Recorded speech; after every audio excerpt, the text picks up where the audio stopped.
Good afternoon, guests, ladies, gentlemen and brethren. My name is Dennis Blacklaws, and for this evening, or this afternoon I should say, I'm the Grand Director of Ceremonies.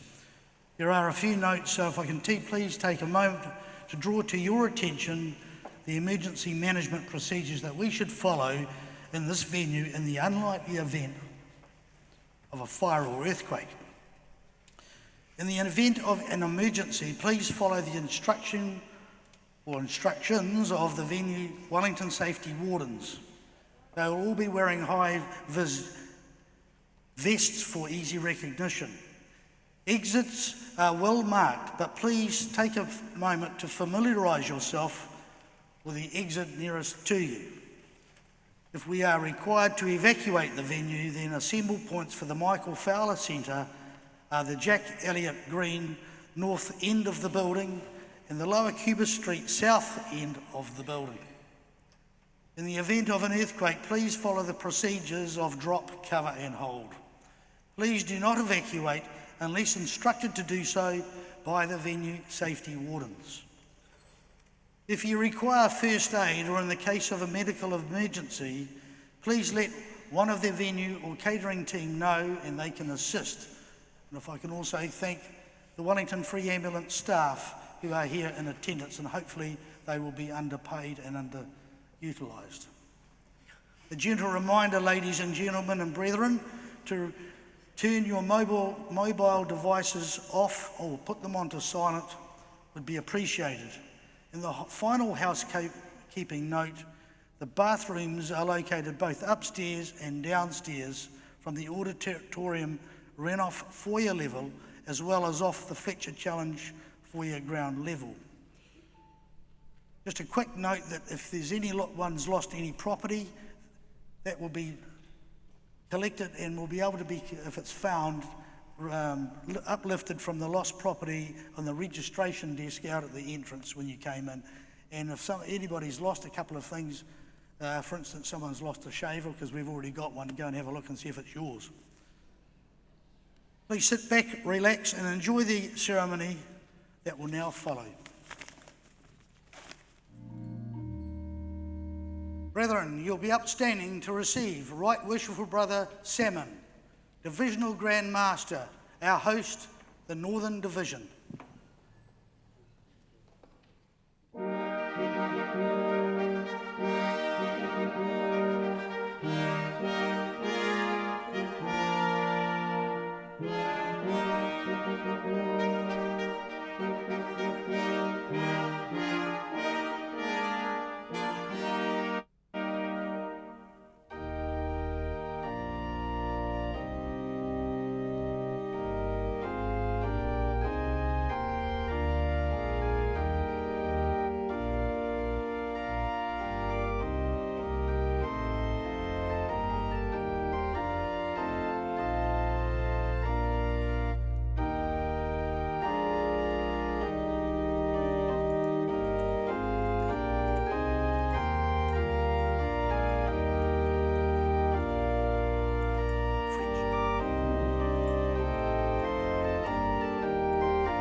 Brethren, be seated.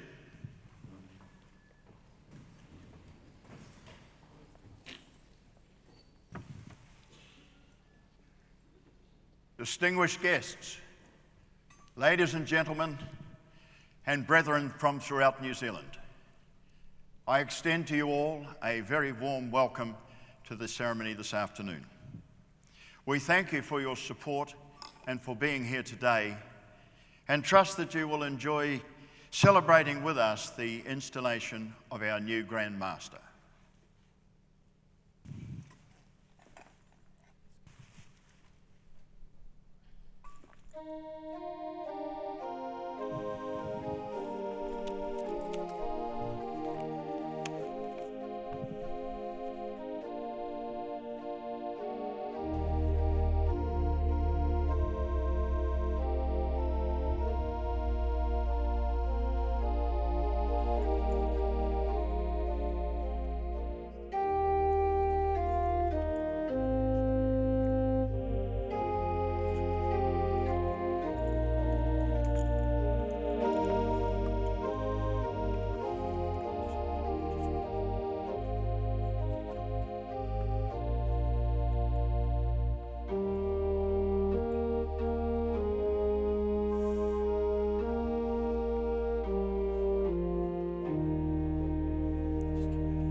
Right Worshipful Divisional Grand Master, I present Right Worshipful Brother Juvenile, Provincial Grand Master, Provincial Grand Lodge of New Caledonia, representing the Grand Master of the French National Grand Lodge.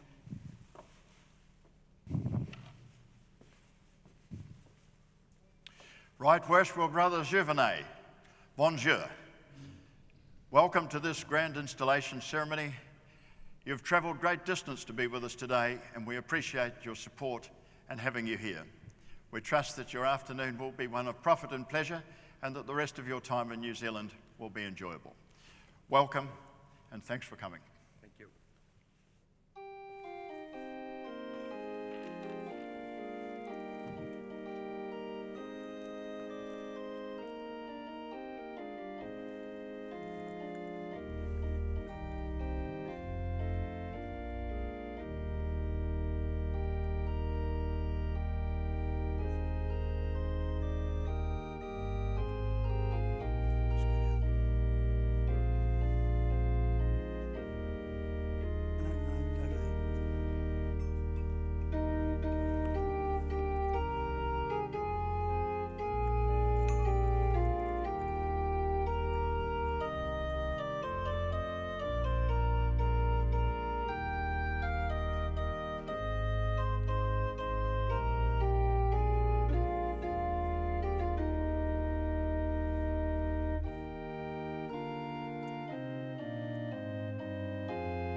Right Worshipful Divisional Grand Master, I present Right Worshipful Brother Manning, past Junior Grand Warden, representing the Most Worshipful Grand Master of the Grand Lodge of Quebec, Canada.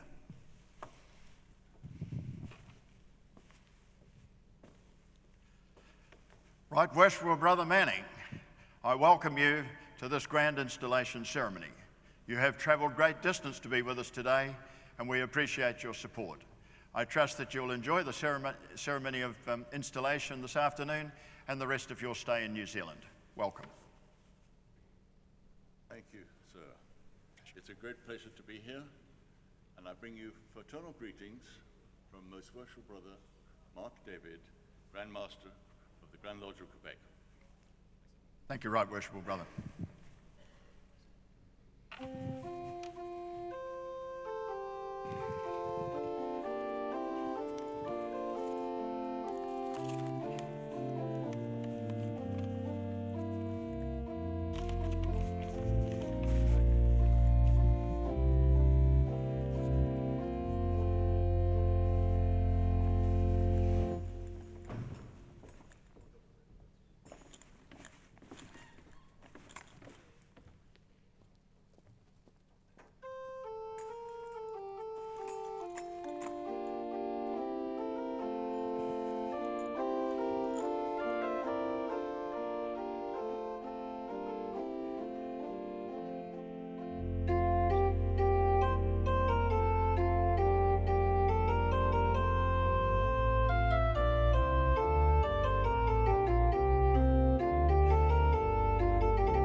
Brethren, the most worshipful Grand Master and officers of Grand Lodge are in attendance and will enter immediately. Brethren, you'll be upstanding to receive the Grand Master, Most Worshipful Brother Mark Winger, who is accompanied by officers of Grand Lodge.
Brethren, I declare this Grand Lodge resumed.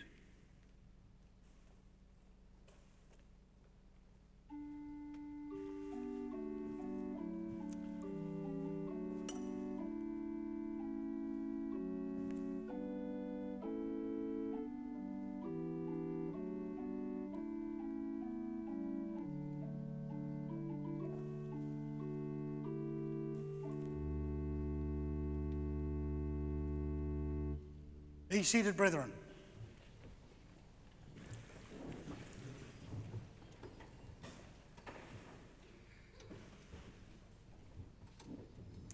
Most Worshipful Grand Master, the representatives of the Grand Lodge of Scotland, accompanied by brethren, are in attendance and seek admission.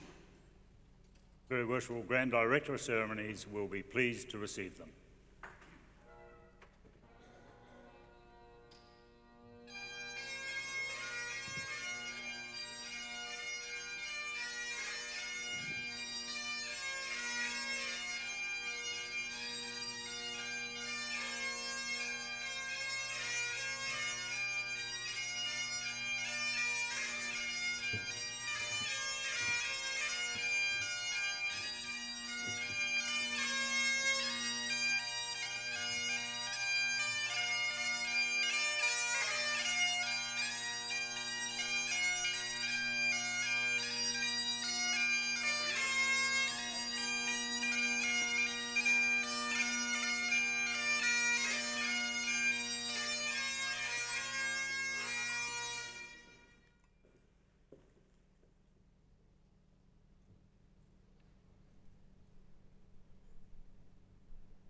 Most Worshipful Grand Master, I present Brother Aldcroft, Right Worshipful District Grand Master, District Grand Lodge, North Island, and Brother Ironside, Right Worshipful District Grand Master, District Grand Lodge, South Island, of the Grand Lodge of Scotland.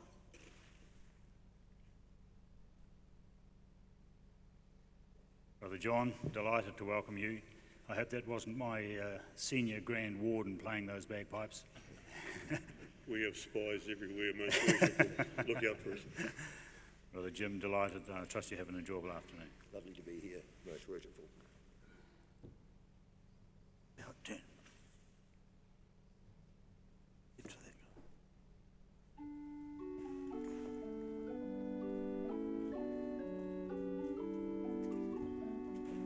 This one. Look. Sorry? Look. Just go down here, Brett. Yeah. Can they get through? You're going to have to, Brethren, come round here. That's the... Right, let's go. Come round here. Free trip.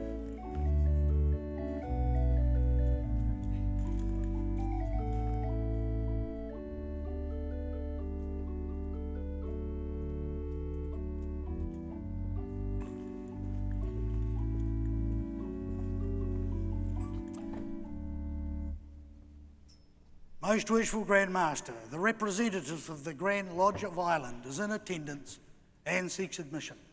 Very Worshipful Grand Director of Ceremonies will be pleased to receive him.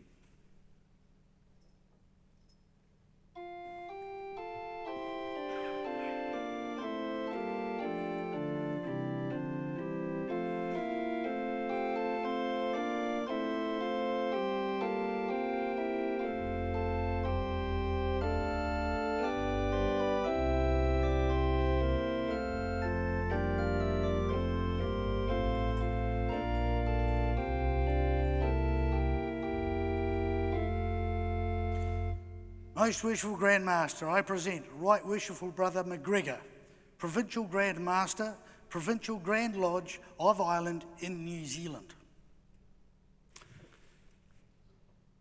Worshipful Brother Andrew, delighted to receive you into our Grand Lodge, and I trust you have an enjoyable afternoon. Most Worshipful Grand Master, thank you very much for this kind welcome and invitation to be here. I'm sure we will enjoy ourselves. Thank you.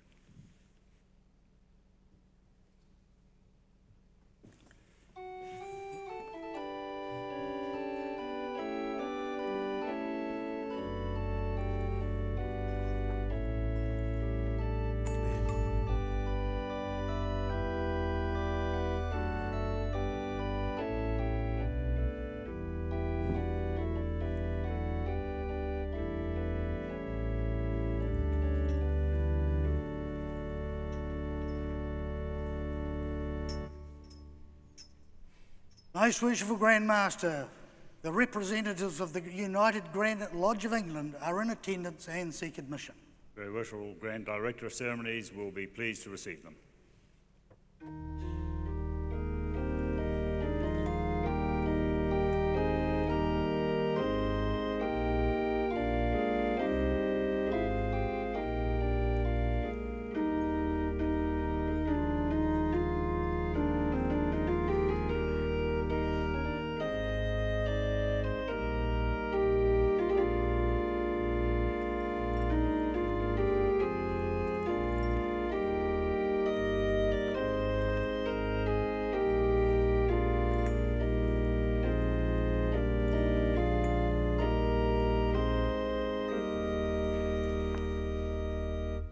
Most Worshipful Grand Master, I present Right Worshipful Brother Westhead, District Grand Master, District Grand Lodge, North Island, and Right Worshipful Brother Taylor, District Grand Lodge, District Grand Master, District Grand Lodge, South Island of the United Grand Lodge of England. Right Worshipful Brother Brian, greetings. Thank you. Right Worshipful Brother Richard, greetings. I trust you. I'm delighted to welcome you both to the Grand Lodge of New Zealand, and I trust you'll have an enjoyable afternoon. We certainly will. Thank you very much indeed. I'll let you know.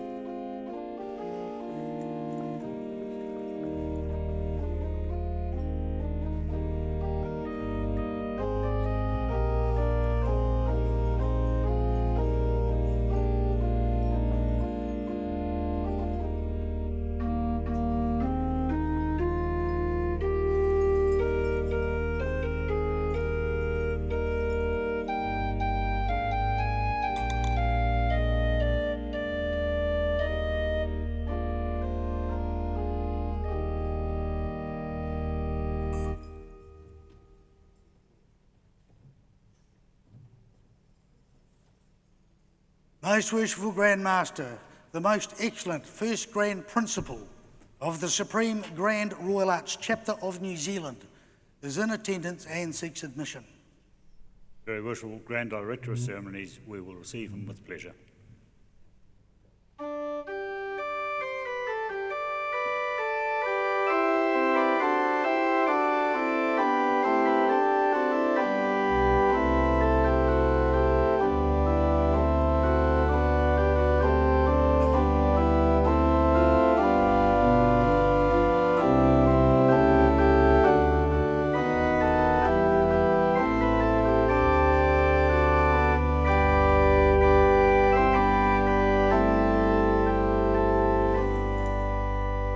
Most Worshipful Grand Master, I have the honour to present Most Excellent Companion Redmond, First Grand Principal of the Supreme Grand Royal Arch Chapter of New Zealand.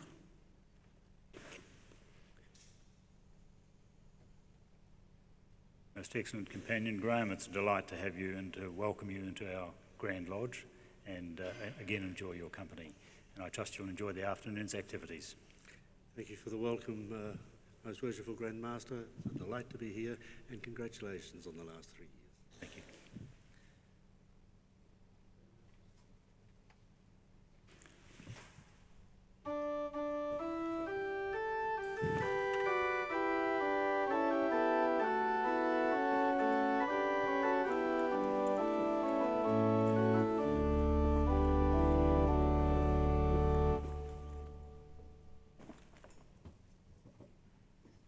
Upstanding brethren,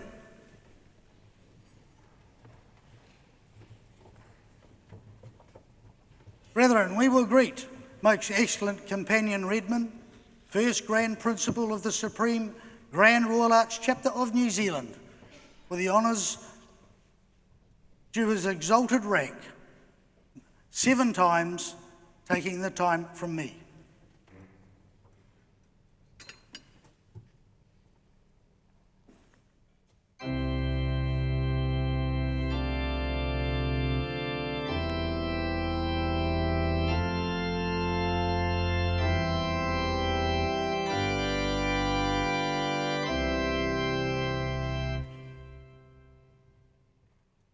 Be seated, brethren.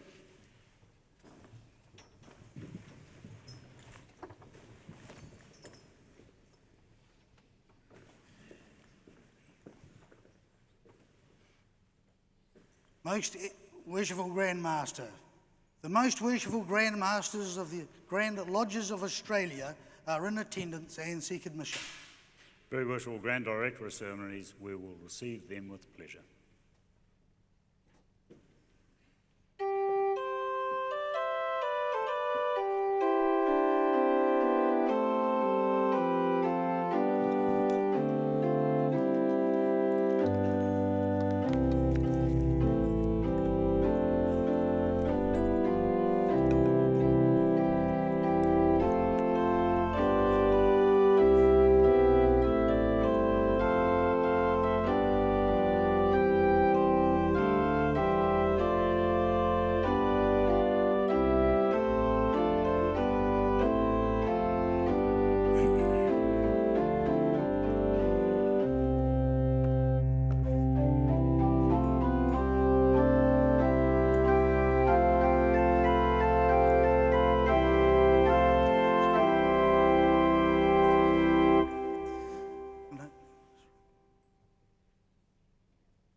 Most Worshipful Grand Master, I have the honour to present Most Worshipful Brother Holland, Grand Master of the United Grand Lodge of Queensland. Most Worshipful Brother Paul, a welcome to New Zealand to you and to Waveney. Thank you very much. I trust you'll have an enjoyable afternoon with us. It will be delightful. Thank you very much. Thank you.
Most Worshipful Grand Master, I have the honour to present Most Worshipful Brother Kerwin, Grand Master of the Grand Lodge of Western Australia.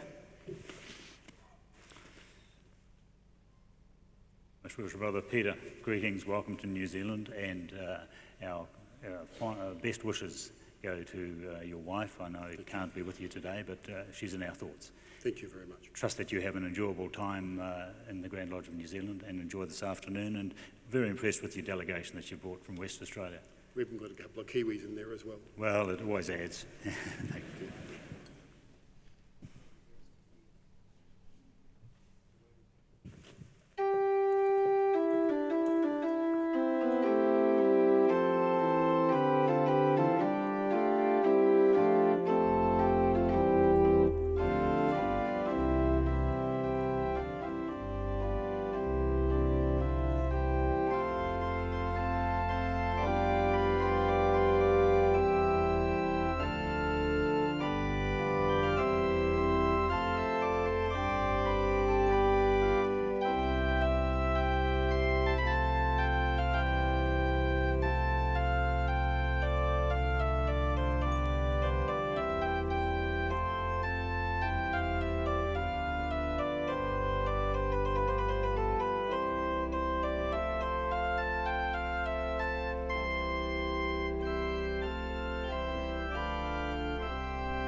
Most Worshipful Grand Master, I have the honour to present Most Worshipful Brother Slaw, Grand Master of the Grand Lodge of Tasmania. Worshipful Brother John, welcome to you and to Dot to New Zealand, and we're looking forward to the grand installation in Tasmania in February of next year. Welcome, enjoy the afternoon. I will. Thank you very much.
Most Worshipful Grand Master, I present Most Worshipful Brother Murray, Grand Master of the United Grand Lodge of Victoria.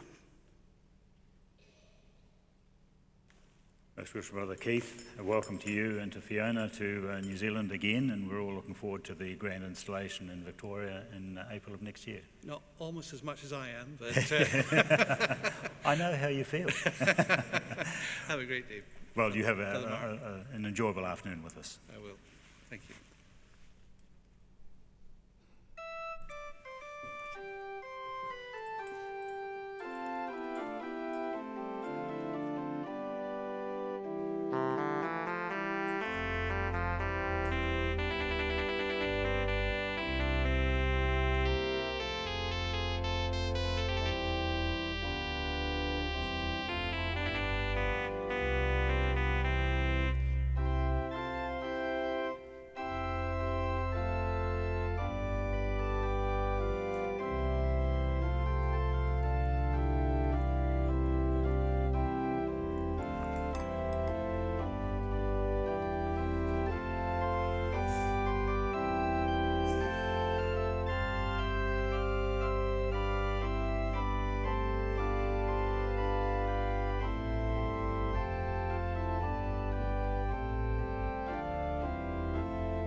Most Worshipful Grand Master, I have the honour to present Most Worshipful Brother Robson, Australia Medal, Grand Master of the United Grand Lodge of New South Wales and the Capital Territory.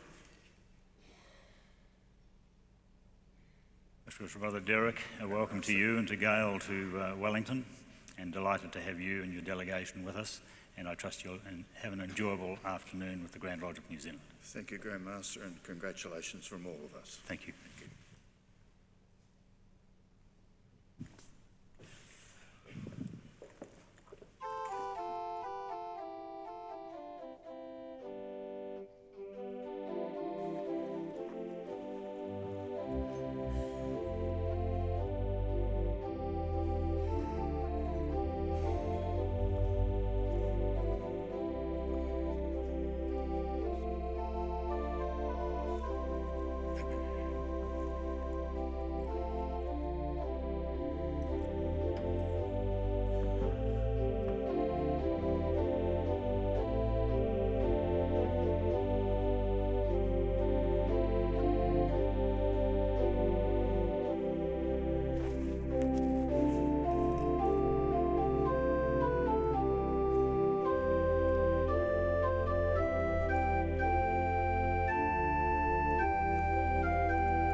Most Worshipful Grand Master, I have the honour to present to you Most Worshipful Brother Dr. Jensen, Grand Master of the Grand Lodge of South Australia and the Northern Territory.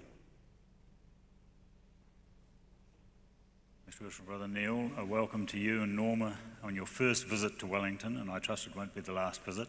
Delight to have you here, and I trust you'll enjoy the afternoon's activities. Most Worshipful Grand Master, with humility we come born out of respect.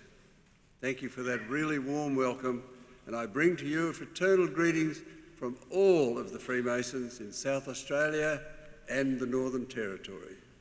Thank you, Most Worshipful. Thank you.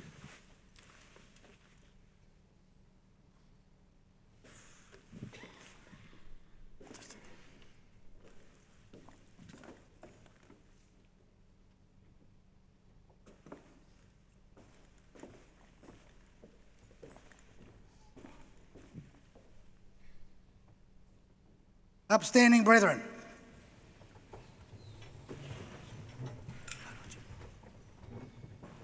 we will greet the Grand Masters of the Grand Lodges of Australia with the honours due to their exalted and supreme rank.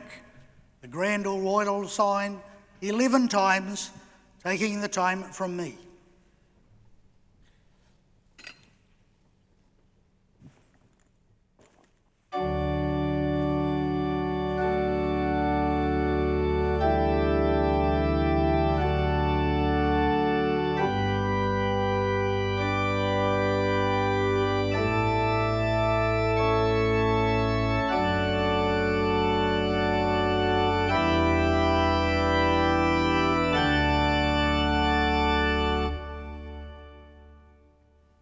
Be seated, brethren.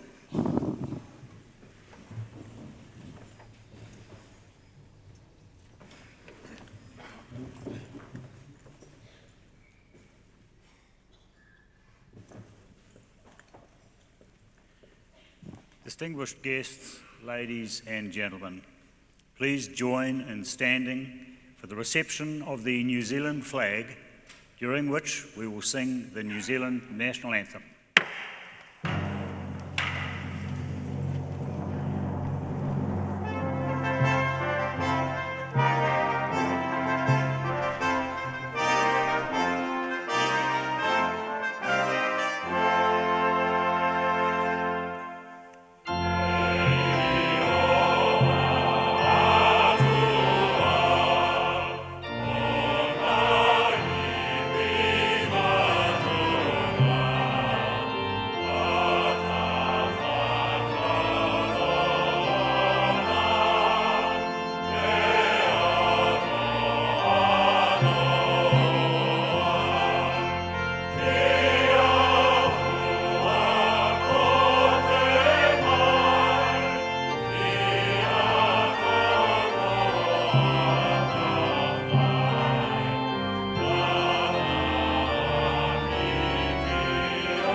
Please be seated.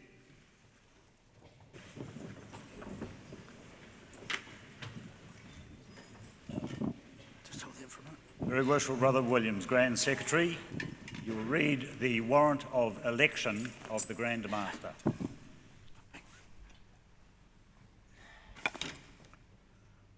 The Grand Lodge of ancient, free and accepted Masons of New Zealand, to all our right worshipful and loving brethren in Grand Lodge assembled, these are to certify that Graham James Wrigley has been regularly elected Grand Master of Freemasons of New Zealand for the ensuing 3 years and until his successor has been regularly elected in his stead. Given under my hand and the seal of Grand Lodge of New Zealand at Wellington the 16th day of November, Anna Lucius 6019, Anno Domini 2019, Peter D. Benstead, President of the Board of General Purposes. I now request 4 Masters, a Grand Standard Bearer, and 4 Grand Stewards to withdraw for the purpose of introducing the Grand Master-elect.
Most Worshipful Installing Grand Master. The Grand Master-elect is in attendance and is in readiness to be installed into office when it is your pleasure to receive him. For ceremonies, we shall receive him with pleasure. Please admit him.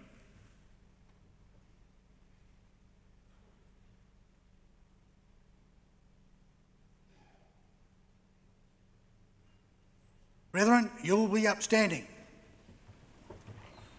to receive the Grand Master-elect.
Let us pray.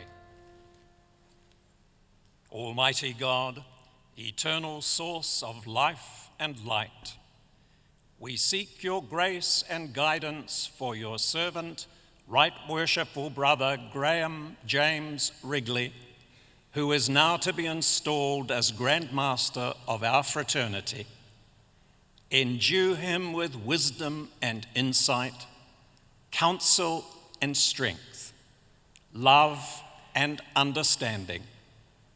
Enable him so to bear rule that he may keep in view the best interests of the great brotherhood committed to his charge.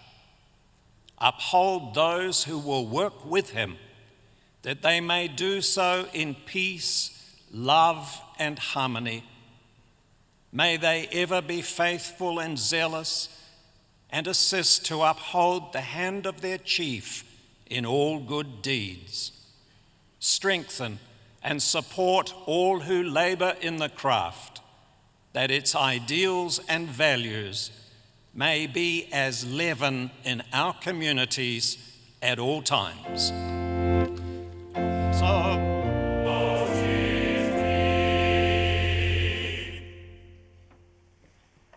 Be seated, brethren.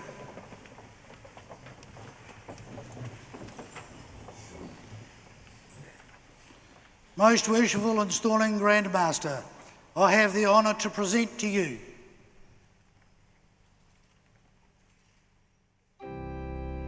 for instance.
Most Worshipful Installing Grand Master, I have the honour finally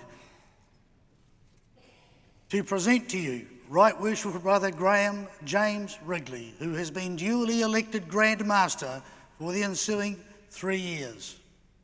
Very Worshipful Grand Director of Ceremonies, you will conduct our Grand Master-elect to the pedestal for his obligation of office.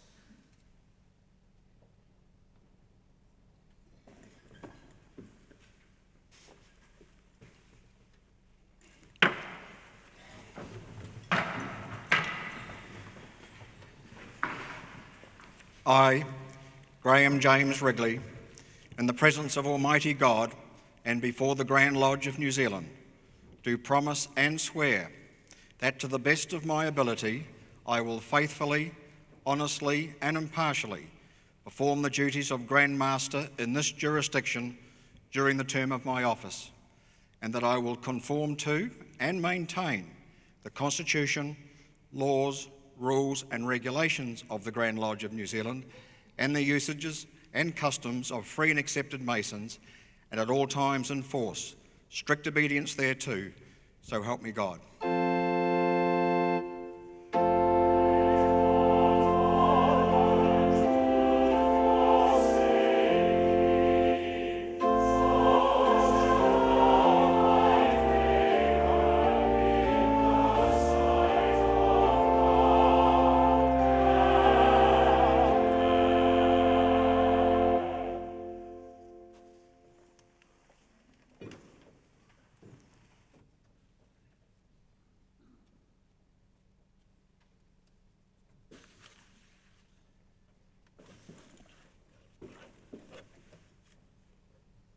Be seated, brethren.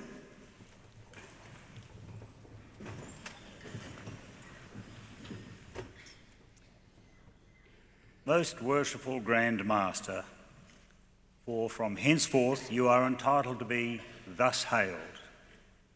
The office of Grand Master is of great antiquity and respect, and is the highest dignity to which a Freemason may aspire. By immemorial usage and irrevocable landmarks, he is invested with the powers and privileges which are well nigh absolute. To rule well, however, he should possess and practice several important requisites. As a man, he should be of approved integrity and irreproachable morals, free from the domination of hasty terror and ill-governed passions, of good repute in the world, and practice as an example to the craft the cardinal virtues of fortitude, prudence, temperance, and justice. As a citizen, he should be loyal to our government, obedient to its laws, prompt in the duties he owes to society, and a pattern of fidelity in all social and domestic obligations. As a Freemason, he should cling to the old landmarks and be sternly opposed to their infringement, be proficient in the laws, language, and literature of the fraternity, be desirous to learn and ready to teach. Though not for the time being a workman, yet be a master of the work and qualified to earn his wages. Be prompt to aid and relieve, but be slow to demand. Be ever mindful that although elevated for the time being above the brethren, he has been elevated by them, that he is yet a craftsman, and so bound by a craftsman's obligations, and that he should cultivate the golden tenets of brotherly love, relief, and truth. As an officer, he should remember, first of all, that he is a Freemason, sharing in that respect a common lot with his brethren, and therefore interested in the welfare of each and all.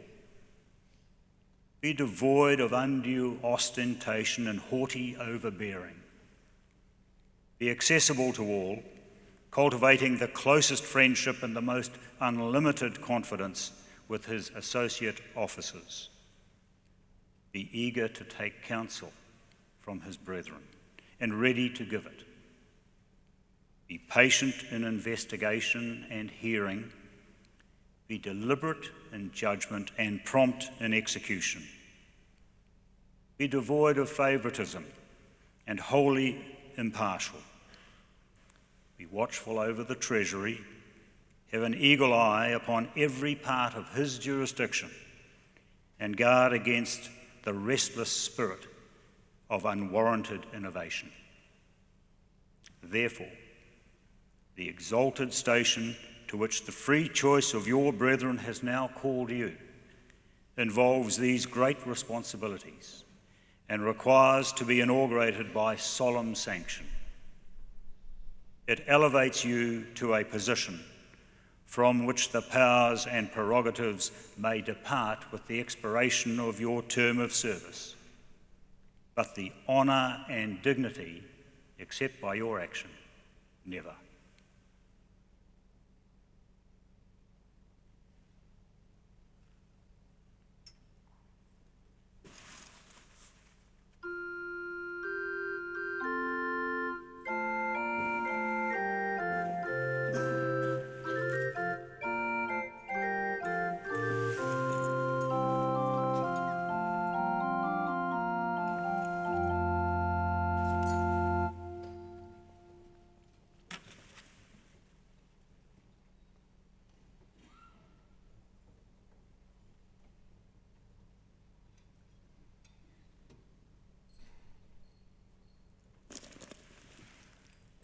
I clothe you with the insignia of your rank and authority.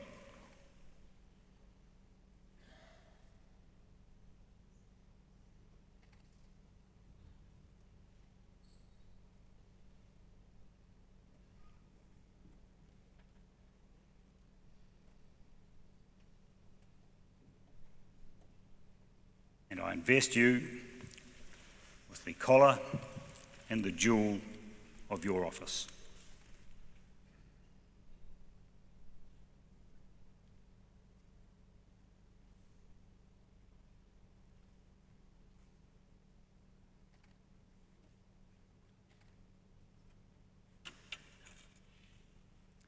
I also invest you with the centennial collarette and jewel.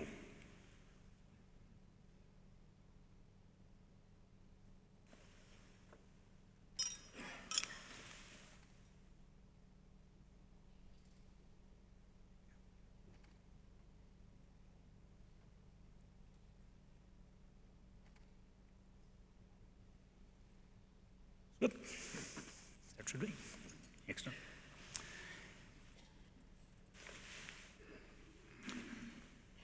I hand to you this gavel, potent emblem of Masonic power, which in your hands should never be sounded in vain.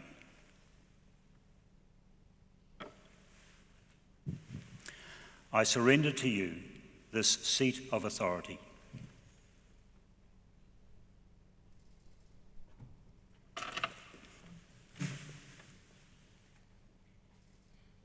And I render to you this first act of obeisance due to you as Grand Master.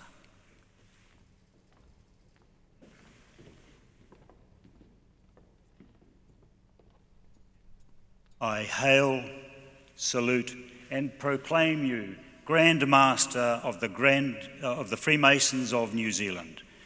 Brethren, your Grand Master. I call upon the most worshipful brethren of the New Zealand Constitution on the dais to be upstanding and to copy my example.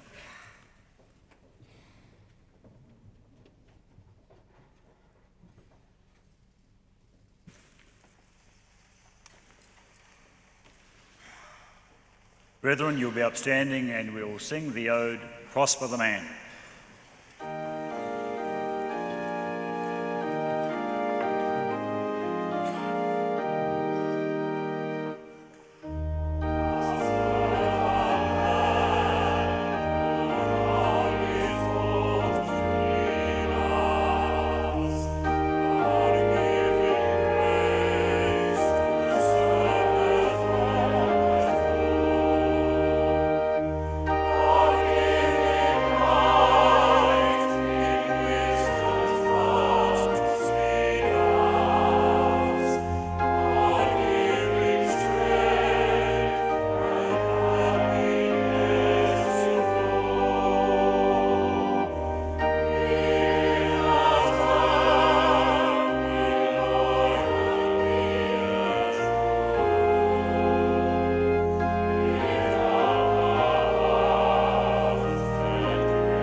Very Worshipful Grand Director of Ceremonies, you will make the proclamation.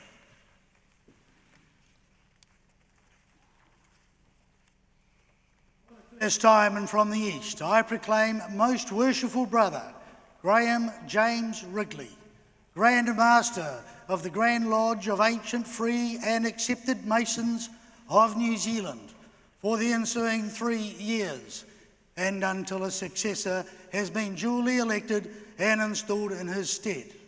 And I call upon you to salute him with the honours due to his exalted and supreme rank, the Grand or Royal Sign 11 times, taking the time from me.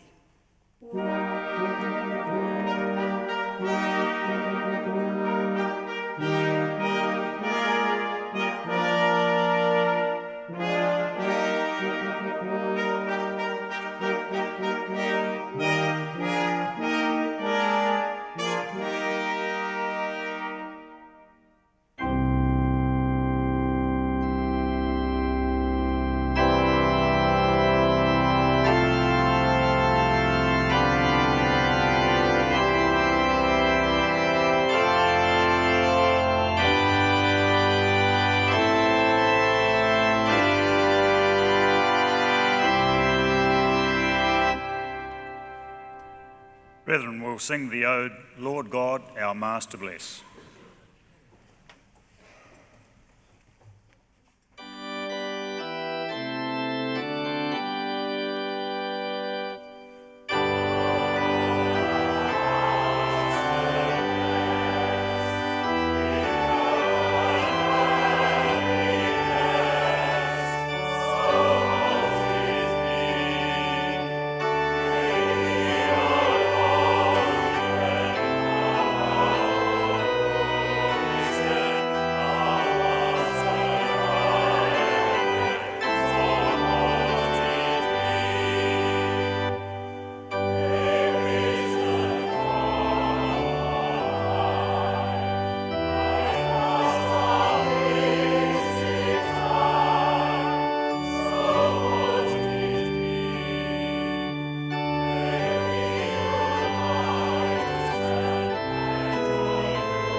For the second time and from the west, I proclaim Most Worshipful Brother Graham James Wrigley, Grand Master of the Grand Lodge of Ancient, Free and Accepted Masons of New Zealand for the ensuing 3 years, and until a successor shall have been duly elected and installed in his stead.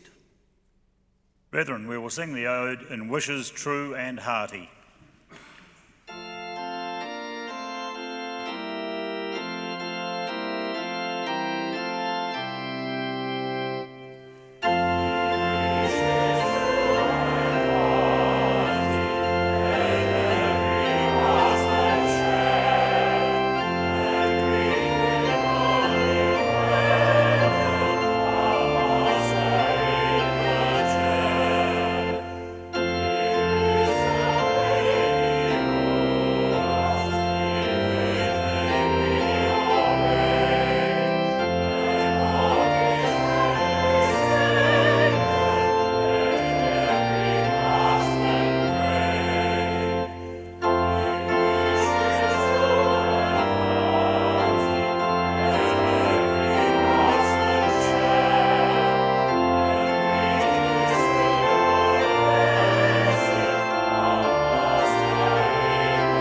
For the third time and from the south, I proclaim Most Worshipful Brother Graham James Wrigley, Grand Master of the Grand Lodge of Ancient, Free and Accepted Masons of New Zealand, and until the next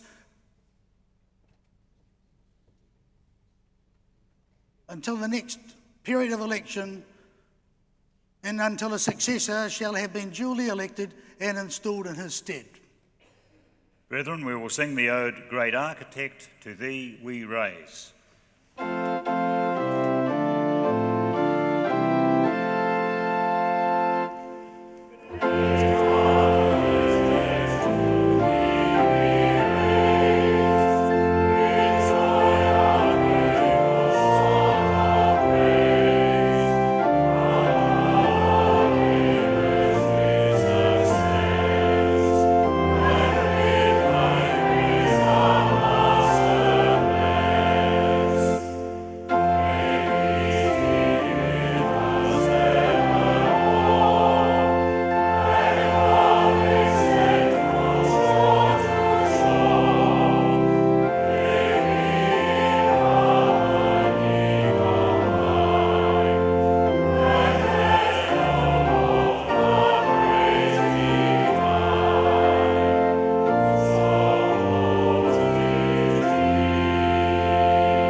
Be seated, brethren.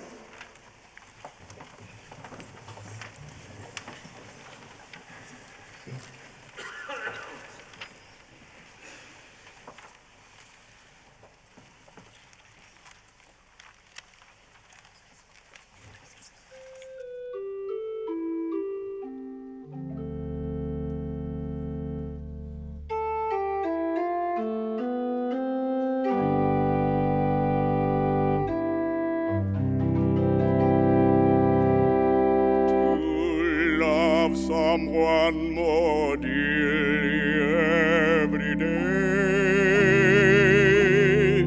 to help a wandering child to find its way, to ponder on a noble thought and pray, and smile when evening falls, and smile when evening falls.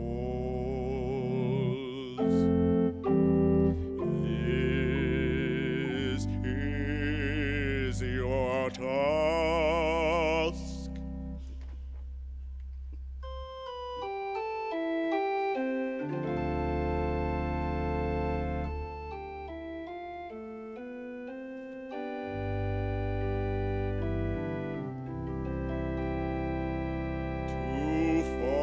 Truth as blind men long for light, to do your best from dawn of day to night, and keep your heart for his holy sight, and answer when he calls, and answer when he calls. This is your task.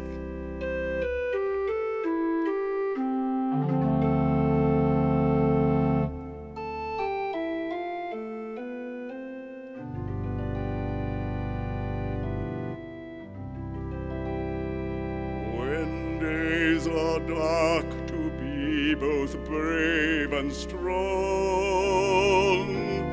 to match your will against embattled wrong. If marked for pain, to meet it with a song, to be where duty calls, to be where duty calls. This is your task.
Most Worshipful Grand Master, whom do you appoint Deputy Grand Master?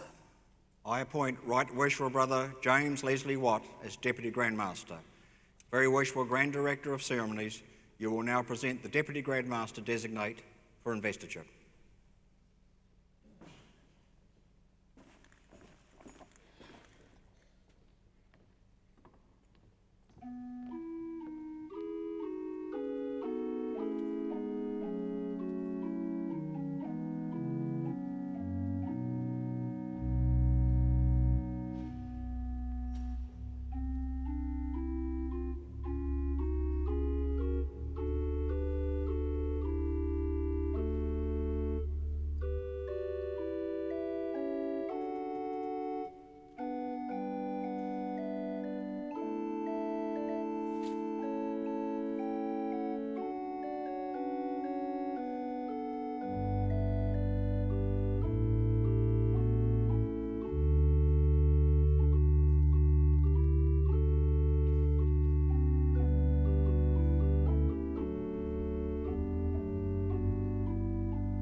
Most Worshipful Grand Master.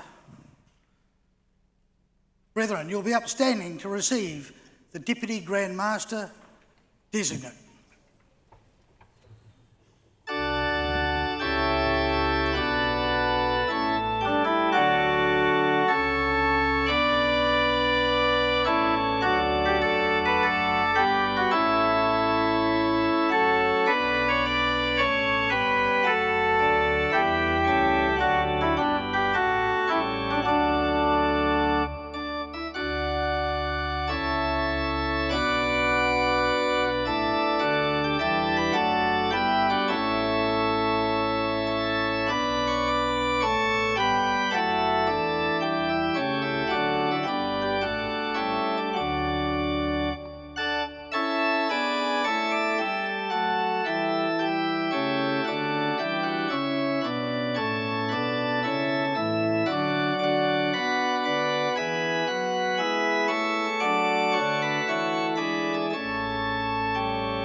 Most Worshipful Grand Master, I have the honour to present to you Right Worshipful Brother James Leslie Watt, duly appointed to the office of Deputy Grand Master.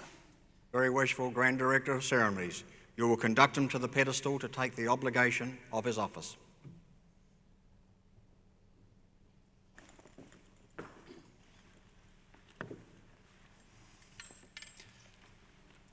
I, James Leslie Watt, in the presence of Almighty God and before this Grand Lodge, do promise and swear that to the best of my ability, I will faithfully, honestly, and impartially perform the duties of Deputy Grand Master in this jurisdiction during my term of office, and that I will conform to and maintain the Constitution, laws, rules, and regulations of the Grand Lodge of New Zealand, and the usages and customs of free and accepted Masons, and at all times enforce a strict obedience thereto.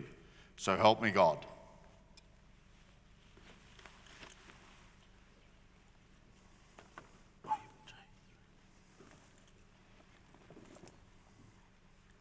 Be seated, brethren.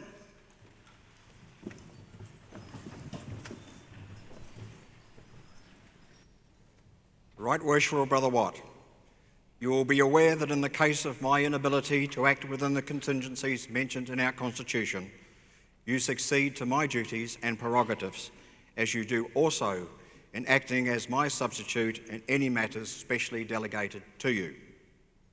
Your office, therefore, is of one great dignity and importance, and it was in view of these considerations that you have been selected to fill it.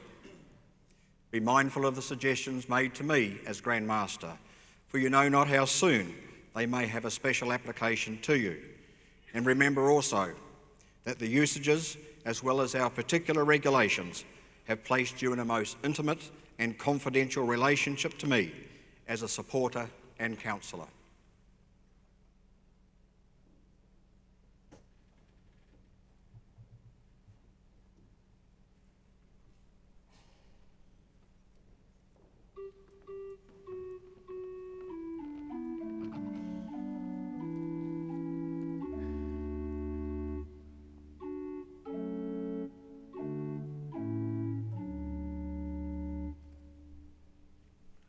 I now with pleasure invest you with the collar and jewel of your office and proclaim you Deputy Grand Master of Freemasons New Zealand. I place you in the chair which is to the right of the Grand Master.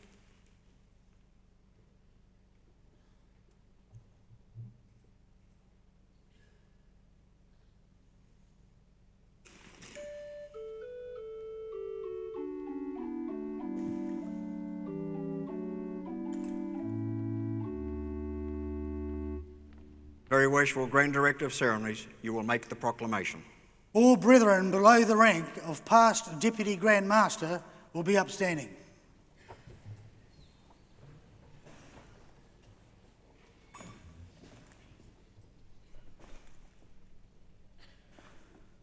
For the first time and from the West, I proclaim Right Worshipful Brother James Leslie Watt, appointed and duly invested Deputy Grand Master, and I call upon you to salute him with the honours due to his exalted rank 9 times, taking the time from me.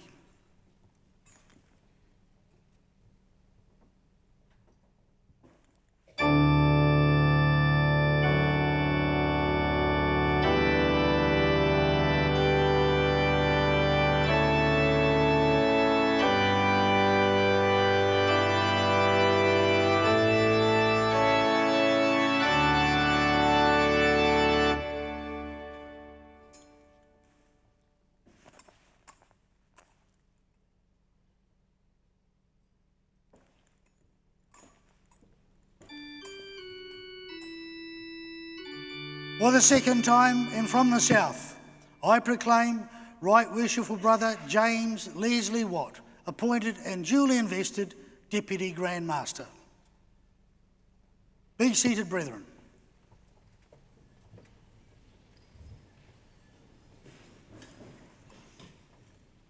Most Worshipful Grand Master, whom do you appoint President of the Board of General Purposes?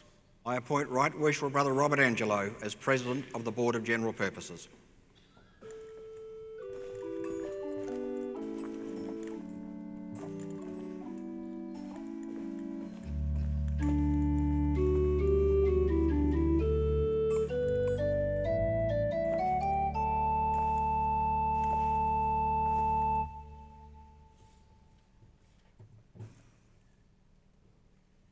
Most Worshipful Grand Master, I have the honour to present for investiture the President of the Board of General Purposes.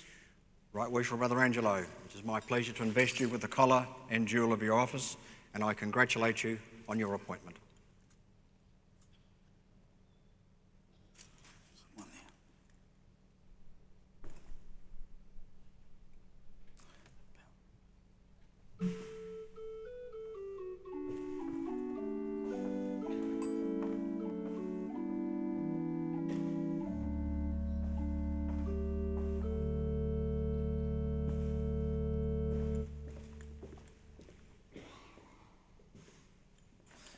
Most Worshipful Grand Master, whom do you appoint Divisional Grand Masters?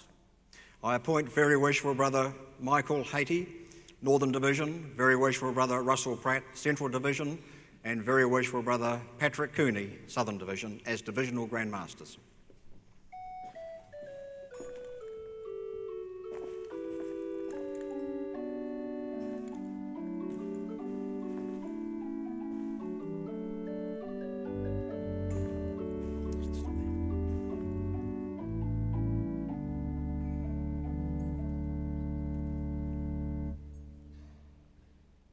Most Worshipful Grand Master, I have the honour to present for investiture your Divisional Grand Masters. Right Worshipful Brother Hattie, it's my privilege to invest you as the Divisional Grand Master, Northern Division, and I congratulate you on your appointment. Thank you, Grand Master. Right Worshipful Brother Pratt, it is my pleasure to invest you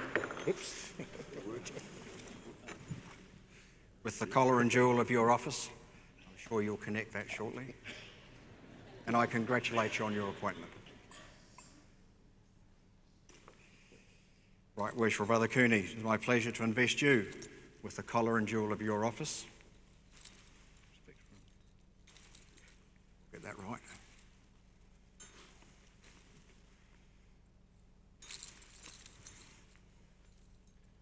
And I congratulate you on your appointment. Thank you,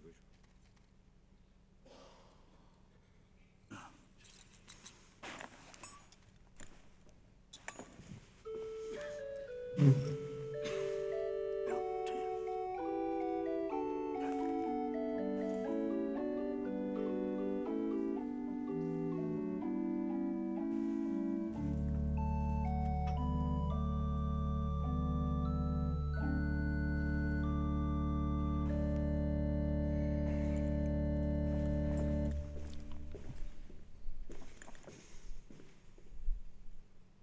Most Worshipful Grand Master, whom do you appoint Grand Wardens?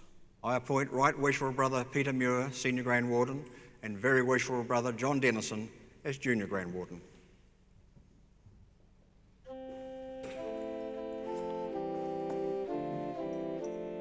Collar on your arm. Hang it on. Hang it on.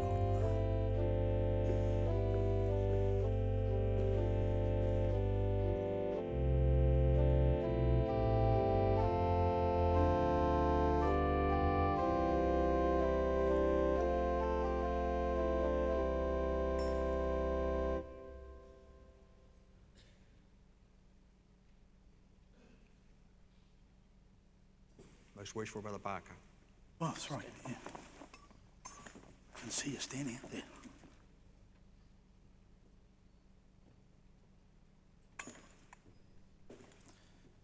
Most Worshipful Brother Barker, past Grand Master, I present to you for investiture your Grand Wardens. Right Worshipful Brother Muir, my privilege to invest you the collar and jewel of your office. And I congratulate you. Right Worshipful Brother Dennison, it is my privilege to invest you with the collar and jewel of your office. And congratulations.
Very Worshipful Grand Director of Ceremonies, you will now continue with the investiture of the officers.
newly invested brethren upstanding.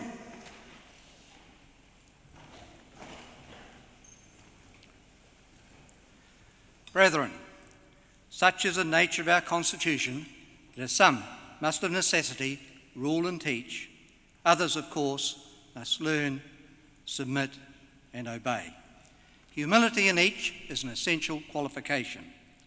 You who have been selected as Grand Officers to assist the Most Worshipful Grand Master in the well-ruling and governing of our craft are too well acquainted with the principles of Freemasonry and the laws of our Grand Lodge to warrant any mistrust that you will be found wanting in the discharge of your duties, or that you will exceed the powers with which you are entrusted. And all other brethren, I am sure, are of too generous a nature to envy you your preferment. I trust, therefore, that we shall have but one aim in view, namely, to please each other and unite in the grand design of being happy and communicating happiness to others. For as this institution has been formed and perfected with so much unanimity and concord, so may it long continue. May we enjoy every satisfaction and delight which disinterested friendship can give within our respective lodges. May our children's children celebrate with joy and rejoicing the recurrences of our auspicious solemnities. May Freemasonry flourish in every part of the world and become influential in diffusing the light of knowledge, aiding the strength of reason, and in lessening the aggregate of human misery and vice. Firm in rectitude, may it rise superior to opposition, like the bleak mountain which bears its breast with dignified composure to the fury of the tempest and fiercely presents its bosom to the midnight storm. As our order has been founded on the purest principles of piety and virtue, so may it teach us to measure our actions by the principles of morality and guide our inclinations, yes, even our very thoughts within the compass of propriety. Hence, we must be meek, humble, and resigned, to moderate our passions, the excess of which deform the very soul, to be faithful to our God, to our country, and to our laws, to view with compassion the failures of a brother, and to pour the healing balm of consolation into the bosom of the afflicted. Brethren, such are the genuine principles and tenets of Freemasonry, and reflecting your leadership, may they be transmitted throughout all our lodges, and in fact throughout the whole of the fraternity, pure and unsullied from generation to generation.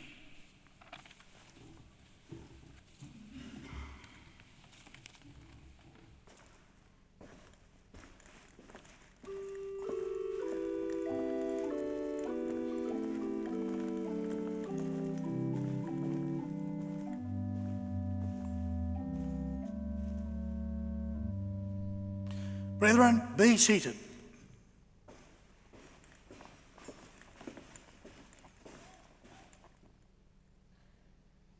Very Worshipful Grand Director of Ceremonies, you will conduct Most Worshipful Brother Mark Winger to the floor of Grand Lodge.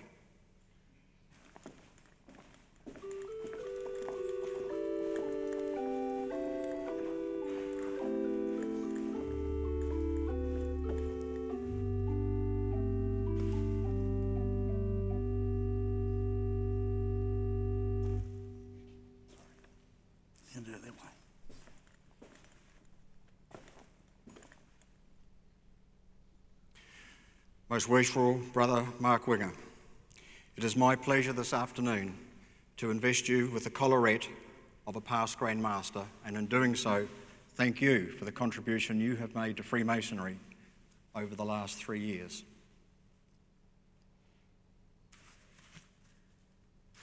And I thank you.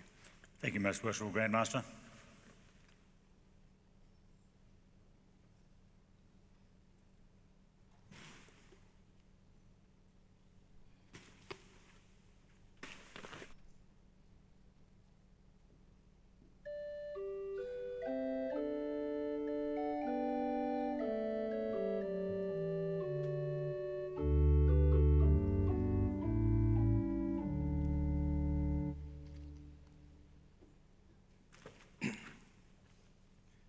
distinguished guests, ladies, gentlemen and brethren. Tēnā koutou, tēnā koutou, tēnā koutou katoa. I welcome you all to Te Whanganui Atara, Wellington, our capital city. May this weekend be one of immense pleasure to you all, and I particularly welcome those who for the first time are attending a grand installation. I do hope that you have all enjoyed the ceremony thus far, and that the following festivities create new friendships and opportunities where you can share your experiences. This is truly a special event for Freemasons, and one which will stimulate and enrich us all, particularly over the next 3 years. In our journey through life, we all find our own personal heroes, someone whom we look up to and admire, someone to emulate, or simply someone who guides us through challenging times. I have 2 heroes in my life, one a Freemason of 28 years who never took office or sought the headlines, and the other not a Freemason, but a person who influenced me and guided me for over 35 years. This is a day in which I will acknowledge and reflect and share with you my personal heroes, and I will talk more about them shortly. Of course, I share this grand installation with many brethren who have been appointed and invested into positions as officers of Grand Lodge that will work alongside me for the next 3 years. I congratulate you all, and I am sure that you share the same trepidation and excitement that I do. Your term of office will be exciting and challenging, but above all, it will be enjoyable, and I wish you all every success. I pledge my support and commitment to ensuring that you gain personal enjoyment and satisfaction from your term of office. As we start our new journey together, it is important to acknowledge and thank those who have now completed their respective terms of office and acknowledge the contribution that they have made. I would like to acknowledge the 3-year term under the leadership of Most Worshipful Brother Mark Winger. The launch of the Speak Up campaign for Freemasonry has proven to be successful at all levels. It engaged with our brethren and opened the doors of our fraternity by empowering brethren to talk freely and openly about Freemasonry. This journey will continue, albeit in a refreshed format. Most Worshipful Brother Mark Winger, your contribution has been huge, and the benefits of your commitment will continue to be seen for many years to come. As Grand Master, you have travelled from one end of the country to the other, travelled to all Australian jurisdictions, and represented New Zealand at the United Grand Lodge of England 300-year celebrations in London 2 years ago.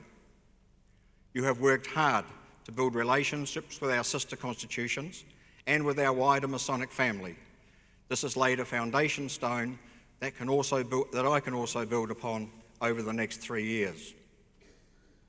The ceremony of installing a Grand Master is steeped in tradition, and I'm humbly privileged to be installed before you today at our 79th Grand Installation. I thank everyone for your support and your attendance today, and acknowledge those brethren who would have liked to attend but have been unable to travel for various reasons. I would particularly like to thank the brethren from both my mother lodge here in Wellington and my active lodge in Christchurch for attending today in support of my elevation. But I would also like to add to that the brethren who have travelled from the west coast of the South Island, who from the day of my appointment was formally announced, were committed to ensuring that their part of New Zealand was adequately represented at that magnificent event. I thank you for your commitment and for travelling to Wellington. It's great to have you with us. Contributing immensely to our success today, I would like to acknowledge the Freemasons Opera Chorus, Chorus Director Michael Vinton and Fiona McCabe as the accompanists. And I add to this my appreciation to Worshipful Brother Donald Trott for his singing at my personal invitation of This Is Your Task. I would also like to acknowledge the Wellington Brass Band Ensemble as heralds and Dominic Jacques-Mard as the timpanist. Plato once said that music gives soul to the universe, wings to the mind, flight to the imagination, and life to everything. how right that has been today, and to you all, I thank you for your contribution to this Grand Lodge installation. Of course, our Australian Grand Masters and their delegations always add lustre to our ceremony. Your attendance this weekend with your respective delegations completes the circle of Masonic friendship, which we honour and respect. The relationship that we enjoy is unique and unparalleled, and I look forward to attending your grand installations during my term of office. Our thoughts, of course, are with you all at this time as your country endures unprecedented devastation and heartbreak from the ongoing fires. As a former firefighter, I understand the drama. I add to this our sister constitutions within New Zealand, and I welcome Right Worshipful Brother Brian Westhead, Right Worshipful Brother Richard Taylor as District Grand Masters representing the United Grand Lodge of England, Provincial Grand Master Right Worshipful Brother Andrew McGregor representing the Grand Lodge of Ireland, and Brothers John Oldcroft and Jim Ironside, Right Worshipful District Grand Masters from the Grand Lodge of Scotland. Your attendance today in significant numbers is certainly appreciated, and I look forward to working with you all for the good of Freemasonry in the coming years. Most excellent companion, First Grand Principal Graham Redman of the Supreme Grand Royal Arch Chapter, I welcome you and your delegation and look forward to working with you as we share so many common members. Ladies, guests, friends and brethren, thank you for your attendance today. Your presence makes us all immensely proud. Let me now return to my personal heroes and the opportunity that I now have before me to speak about the values, experience and life skills they gave me and the impact they had on my life and how this will drive me over the next 3 years as your Grand Master. With 28 years a Freemason, initiated in Cairo during the Second World War, my first hero was a man who never raised his voice, always gave sound advice, and taught me that success at any cost was not the measure, but rather having a go and doing your best, the best that you could, was more important. He taught me that respect for others was more important than personal gain, that friends were for life, and always to follow your own heart. He instilled a confidence in me to achieve beyond my wildest dreams by simply being myself. He taught me that nothing is achieved without hard work and that labour spells its own success. My only disappointment was that we never sat in a lodge together and that he is not here today because sadly my father passed away when I was 21 years old and not yet then a Freemason. But his values and ethics were not apparent to me in my early years. But as I followed my heart, I could feel his hand guiding and guiding and guiding me. He was a remarkable man who created a mould of my dreams and laid my individual foundation stone squarely at my own feet. My second hero should have been a Freemason. His values were outstanding because he taught me about the combined strength of working together as one. The power and achievements that came from a collective thrust always gave better results than a single person trying to row their own boat. Having a common goal with good leadership, strong visions for the future was the best formula for a collective success. He also taught me the value of respect within dynamic and agile organisations and to focus across the width of structures, not just what is above you and what is below. To use the width and depth of an organisation always gives a better result.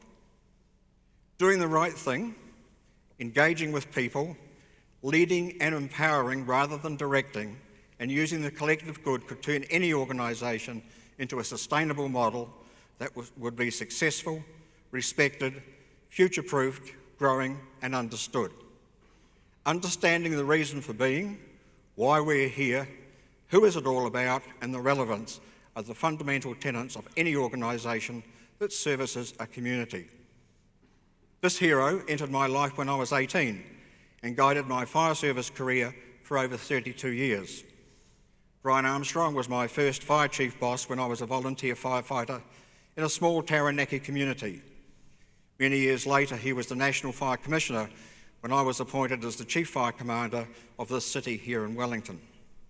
So, what is the relevance of my two heroes to Freemasonry?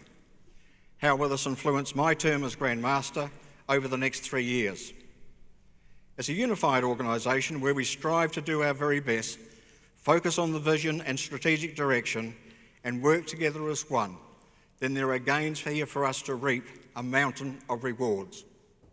The collective good is better than what can be achieved by each of us as individuals. As Grand Master, my role is to lead, facilitate, empower, encourage by emulating those traits instilled in me by my two heroes. Both made me the man that I am today, and I continue to admire the contribution that they made to society because they understood life, the importance of respect, commitment, and the power of unity through success and hard work. Everything that they taught me will be the hallmark of my term as your Grand Master.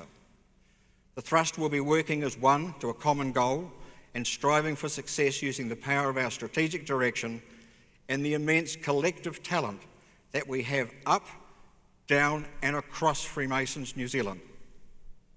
But I cannot do this alone. I can lead, motivate, empower. I can steer us all towards the success of hard work, but I need the commitment of everybody else, and we will gain by building on our past successes. The big question is, how will we do this? Speak Up for Freemasonry will continue to be our foundation. This campaign has universal support within the craft and is struck at the very core. We must openly talk about Freemasonry, what we are all about. We must guard the traditional landmarks, but we must also feel comfortable talking to people about Freemasonry. In the world of today, our members of tomorrow want to know more, so we need to know how to tell our story in a way that is in tune with their ears. Masonic knowledge is an essential ingredient to our success, and I want us to strengthen our understanding of Freemasonry. To achieve this, I will be adding 2 more parts to the Speak Up campaign. As we continue to speak up, the first part will be to step up and take personal ownership of engaging more in the activities of our respective lodges and within the districts. Unity and combining our collective strengths to achieve results is fundamental to our success. So I want to add yet a further step and ask you all to show up. Be visible nationally and in our respective communities. Let everyone know that we exist and that we are part of the community fabric. Let people see us for who we are and what our fraternity is. Be proud to be known as a Freemason. Be proud of our image and bring our community into our environment. We have nothing to hide, but plenty to give. I did not know that my father was a Freemason until the day he died. That is far too late, but he was from a different period. Yet he lived and breathed the philosophies of Freemasonry on a daily basis. To achieve these additional steps, we're going to start to set aside some funding for the years ahead, to be administered by the 3 Divisional Grand Masters and to be used solely for the purpose of improving our visibility in the community. Whilst our charitable district and lodge projects will continue to be encouraged with support from the Freemasons charity, this additional funding is not charity money. It will be solely used around stepping up and showing up. Access to the fund will be based on merit as the Divisional Grand Masters may determine, but could be used to support structured open days, Freemasonry signage, or the enhancement of some of our buildings.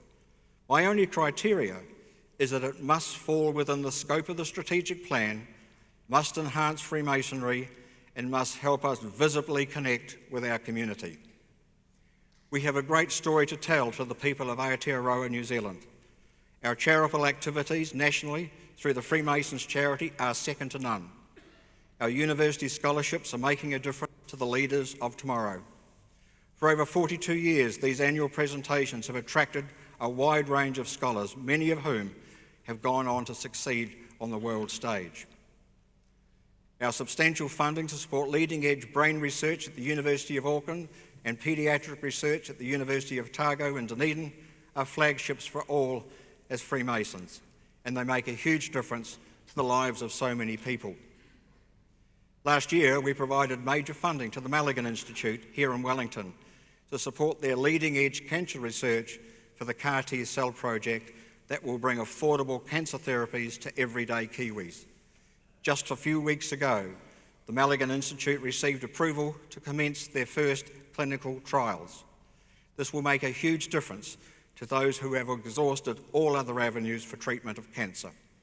This groundbreaking research, for which we are proud to be a part of, is outstanding.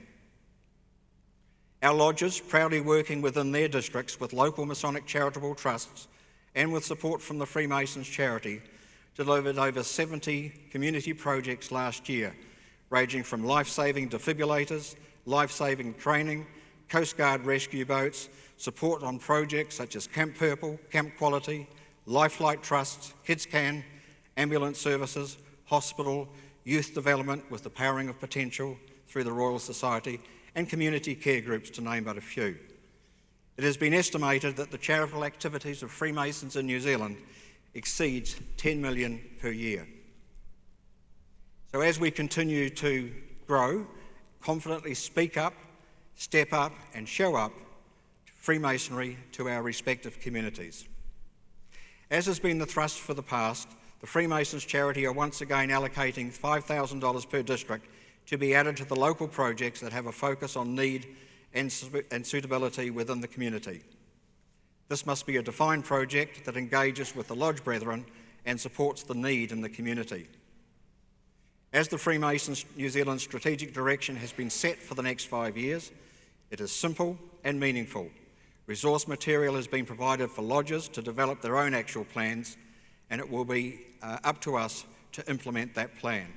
All it takes is a commitment to do the very best that we can, and then to practice the virtues that we all profess to admire.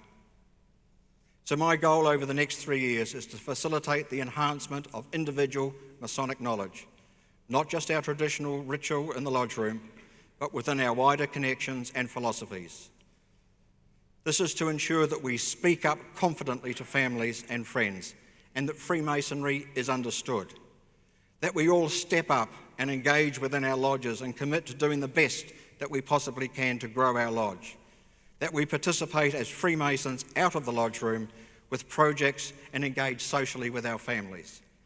And finally, that we show up by visibly creating a presence in our communities that enhances respect, attracts men of good standing, and indelibly promotes the goodness in all that we do. Collectively, and by working together as a team, let us all lay our foundation stones for everyone to see in a united and powerful manner that will be with us for generations to generation. My commitment today is to speak up, step up, and show up for you as Freemasons of New Zealand. The future is ours, and the past is our strength.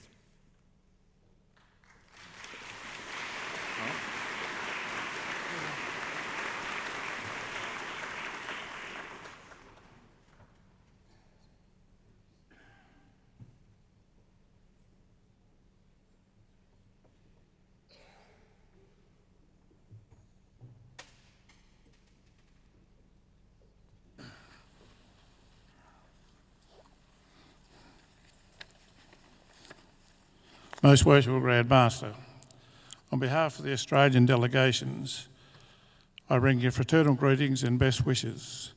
We congratulate you on your elevation to the position of Grand Master of New Zealand. We have enjoyed your company and friendship over the past 3 years. While you're Deputy Grand Master, and we look forward to your visits to Australia and your term as Grand Master over the next 3 years.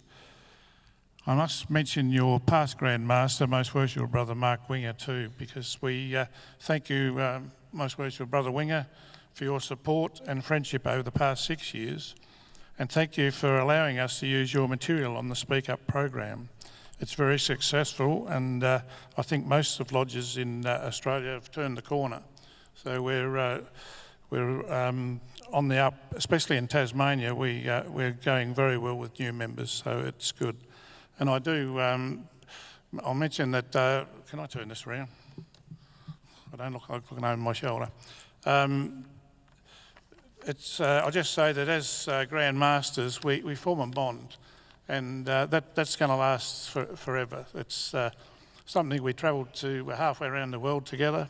We enjoyed the tercentenary in London, and I'm sure I speak for all these Grand Masters that came with us. We had a wonderful time.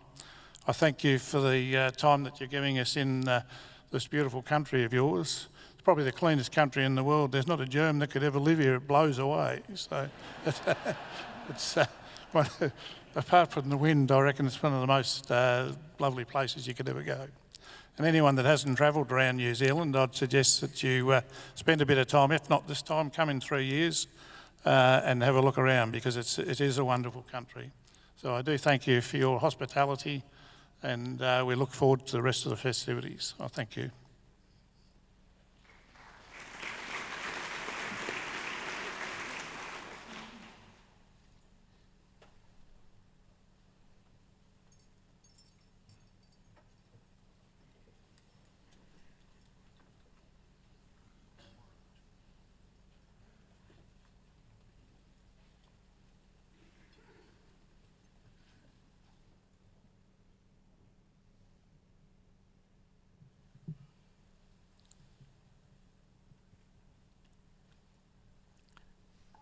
Most Worshipful Grand Master, on behalf of the United Grand Lodge of England, I bring you best wishes, fraternal greetings, and most worshipful, on this very special occasion, hearty congratulations.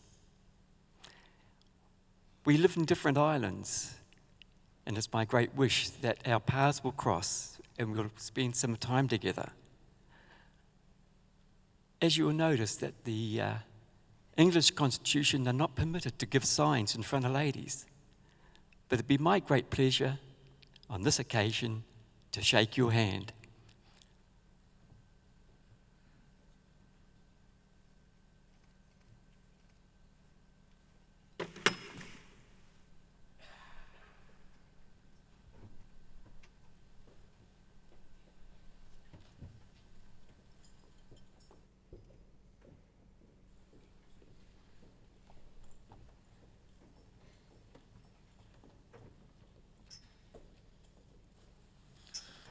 Most Worshipful, on behalf of the Most Worshipful Grand Master, the officers of Grand Lodge of Ireland, and more in particular the Provincial Grand Lodge of New Zealand, I bring you warm fraternal greetings and congratulations from all our Irish Freemasons here in New Zealand.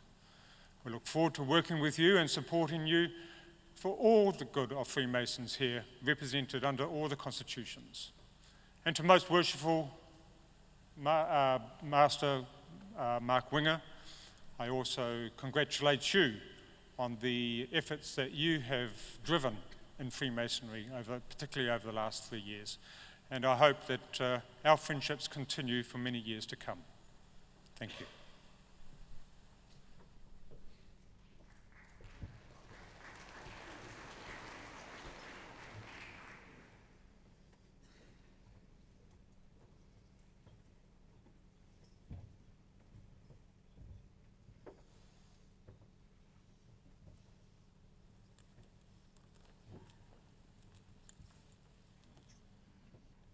Most Worshipful Grand Master, I bring to you hearty congratulations and warm fraternal greetings from the Grand Lodge of Scotland, and also pledge to you for the next 3 years the support of our district Grand Lodges, both here in the North and South Island.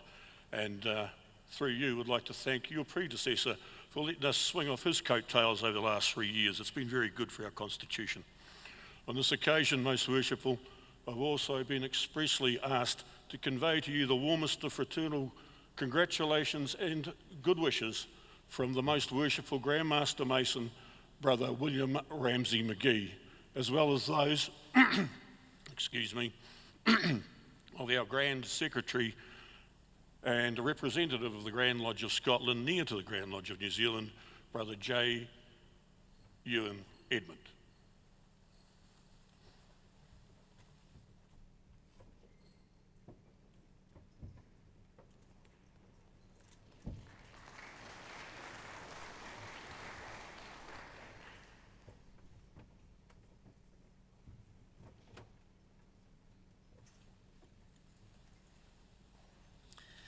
Most Worshipful Grand Master, Most Worshipful Brother Wrigley, I'm delighted to bring warm fraternal greetings from the Supreme Grand Royal Arch Chapter of New Zealand, and on behalf of all our companions, assure you of our support and that we will make every endeavour to support you in developing Freemasonry within this country. On a personal note, I'm very much looking forward to formally receiving you into a Royal Arch chapter in the near future. Most Worshipful, in 3 years' time, when you look back with quiet satisfaction at your successful achievements, and I'm sure there will be many, I trust that you will also look forward to many future years of continued personal pleasure in the deep friendships that you will make over this period. We congratulate you, and we have no doubt you'll have a successful and very happy period in office.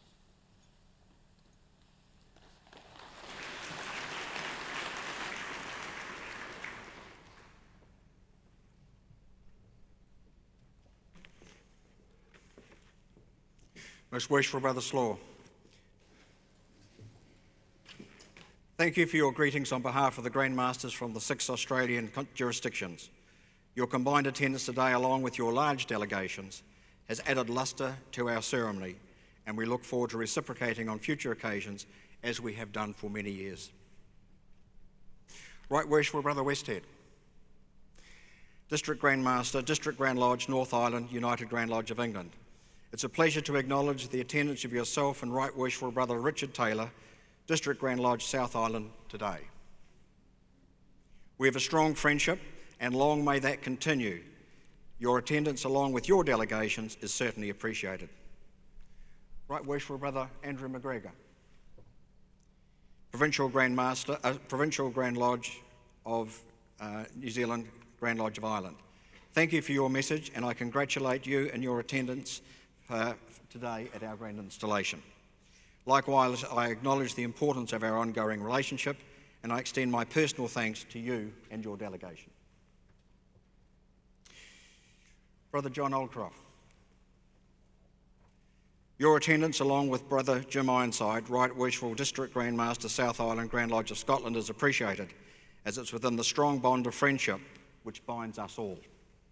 Long may that continue. Most Excellent Companion Graham Redman, First Grand Principal, Supreme Grand Royal Arch Chapter of New Zealand. Thank you for your attendance today, and the numbers that attended in your delegation. I also look forward to working closely with your leadership over the next 3 years.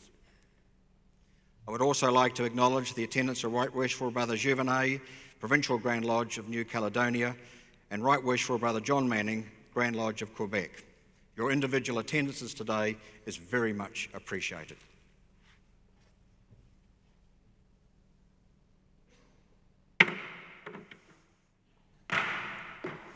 Brethren, assist me to close this Grand Lodge.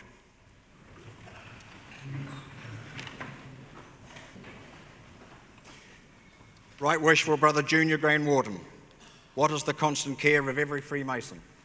Prove the Grand Lodge close tiled, Most Worshipful Grand Master.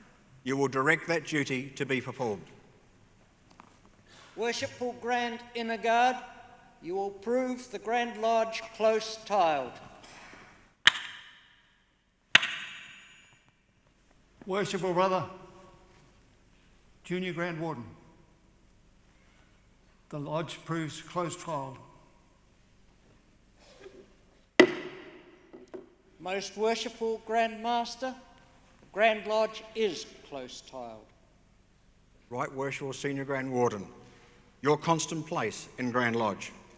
In the west, Most Worshipful Grand Master. Why are you so placed? To close the Grand Lodge by the Most Worshipful Grand Master's command. And may the blessing of the great architect of the universe be with us now and evermore.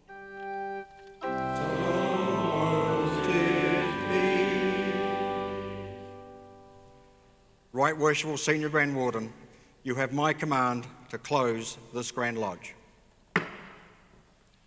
Brethren, in the name of the great architect of the universe and by command of the Most Worshipful Grand Master, I close this Grand Lodge.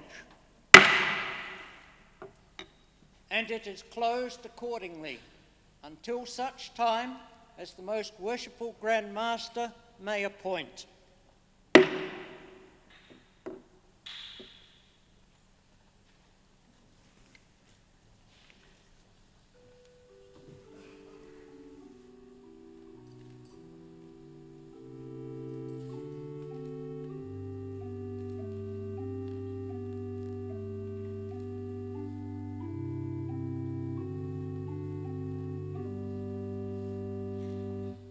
Distinguished guests, ladies and gentlemen, would you please join in standing for the singing of the Royal Anthem?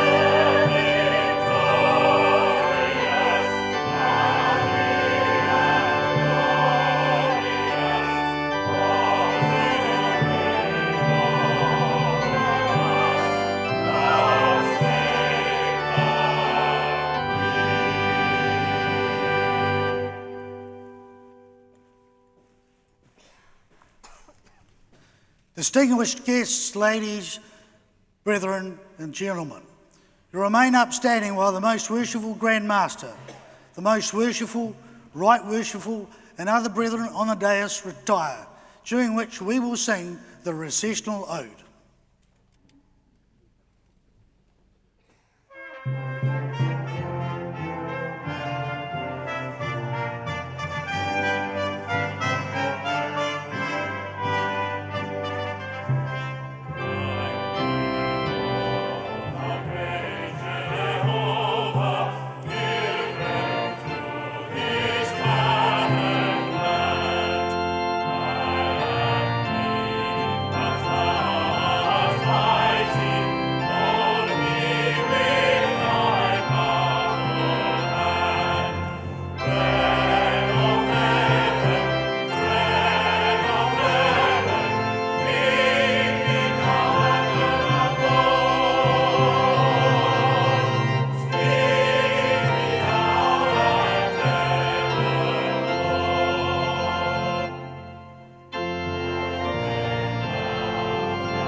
Ladies, gentlemen, brethren and guests, you will remain upstanding while the Right Worshipful Brother, past Divisional Grand Master, accompanied by the Senior and Junior Grand Wardens and the newly invested officers, retire.